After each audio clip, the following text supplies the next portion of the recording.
It seems, it seems incredibly problematic, because I think across the criminal justice system, you could look at this um,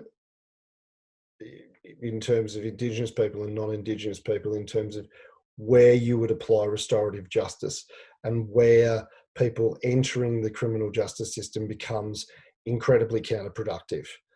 Mm, In terms of the rates, the death rates in custody, there's a few things in terms of crime. Indigenous people are disproportionately victims and offenders in homicide instances, both in relation to their relative proportion of the Australian population and in comparison with non-Indigenous people. In 2011, Indigenous people comprised 3% of the Australian population, yet constituted 13% of homicide victims and 11% of homicide offenders. The rate was 5 times that of non-Indigenous people. And so Anthony's, we'll come back to Anthony again, but his point is, are we only worried about Indigenous deaths when it's in relation to sort of a system, an institution, and white people, and we're not interested in Indigenous deaths when it's at the hands of another Indigenous person? Because we don't hear about these things very mm, often. mm.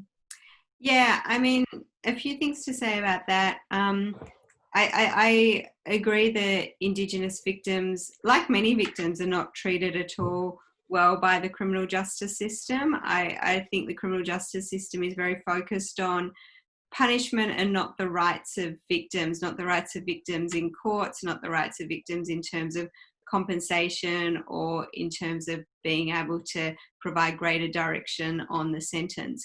And I think, that failure for First Nations people really starts at the policing stage. There's a lot of racism in investigations.